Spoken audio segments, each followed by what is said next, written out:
Hoje vamos falar de hiragana e katakana, mas hiragana e katakana é alfabeto ou escrita? Vem comigo!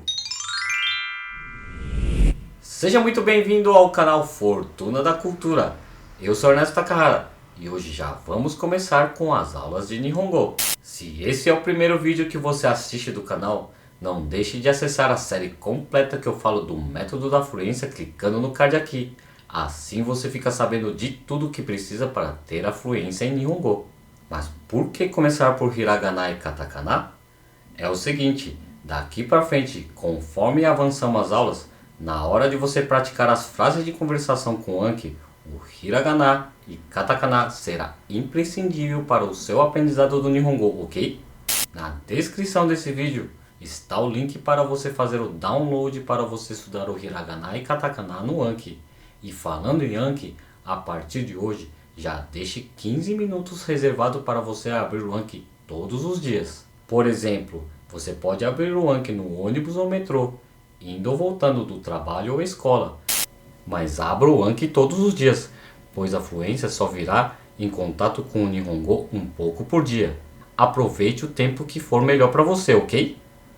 Mas hiragana e katakana é alfabeto ou escrita? Alfabeto é o nome dado para as letras das línguas ocidentais, que se origina do alfa mais beta, as duas primeiras letras do grego.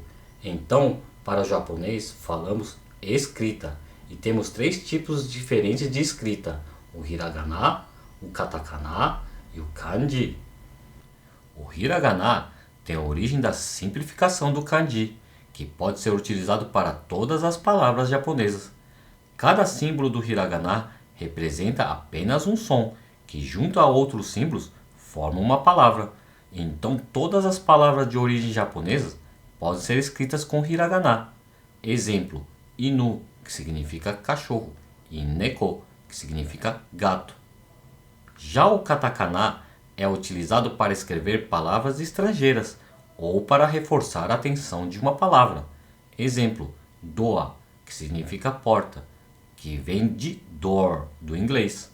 E finalmente os kanjis, que são ideogramas que representam por si só uma ideia, que veremos mais para frente em outros vídeos.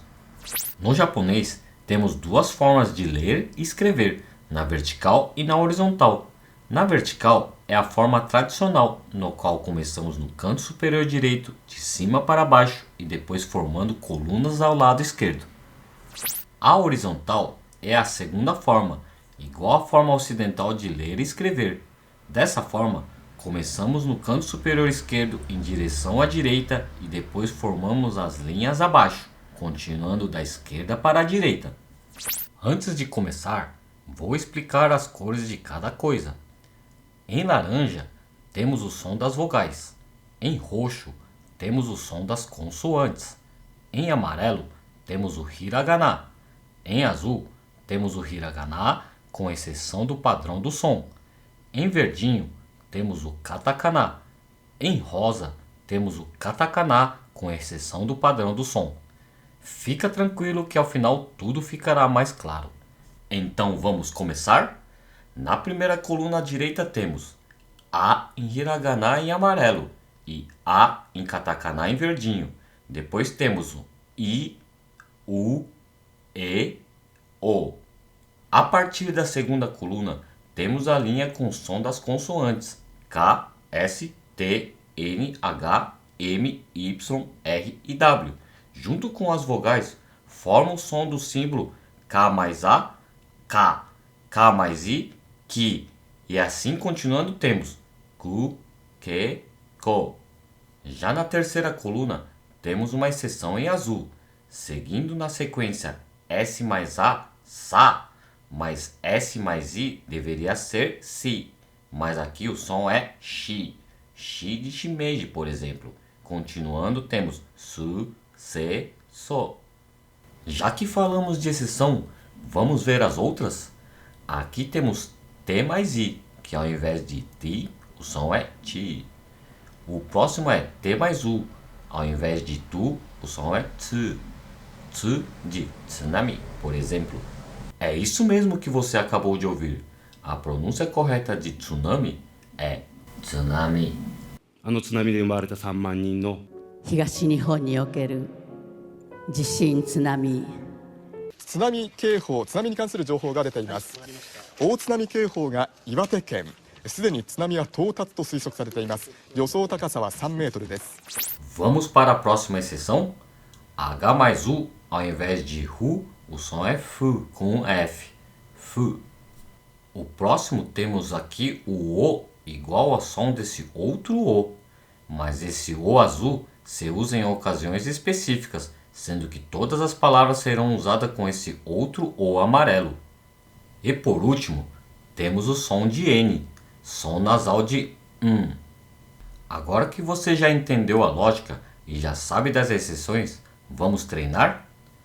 A, I, U, E, O, Ka, Ki, Ku, Ke, Ko, Sa, Shi, Su, Se, So, Ta, Chi, Tsu, Te, To, Na, Ni, Nu, Ne, No, Ha, Hi, Fu, He, Ho, Ma, Mi, Mu, Me, Mo, Ya, Yu, Yo, Ra, Ri, Ru, Re, Ro, Wa, O, Existe também outra forma que seria na horizontal, da direita para a esquerda. Vamos lá? Akasatana hamayara wa ikishichi ni himiri ukusutsu no fubuyuru ekesete ne hemere okosoto no homoyoro o Uma sugestão de memorização. Memorize A, I, U, E, O e depois Akasatana hamayara wa. E assim você terá como lembrar do resto dessa tabela. E aí, o que você achou do hiragana e katakana? Foi fácil ou difícil? Ou você já sabia? Me conte aqui nos comentários, ok? Na descrição desse vídeo, faça o download da tabela do hiragana e katakana para você praticar o que foi visto aqui. A sugestão que eu deixo é repetir de 5 a 10 vezes, como eu fiz nessa aula. Após ter praticado, faça o download do deck que está aqui na descrição e depois faça a importação no Anki para praticar a memorização. Caso não saiba como fazer a importação do deck no Anki, clique no card aqui para ver o vídeo que mostra tudo sobre o Anki, para ficar preparado para as aulas. Ah, e quase ia me esquecendo! Você pode apagar o deck que você fez a importação no vídeo anterior e usar somente este que está aqui na descrição, ok? No próximo vídeo eu vou falar sobre a segunda parte do hiragana e katakana. Até lá, abra o Anki todos os dias para você praticar, ok? Você não vai gastar nem 15 minutos por dia. Espero que esse vídeo tenha te acrescentado um pouco mais e que a cada dia, junto conosco, você se torne a melhor versão de você. Até o próximo vídeo. Já né?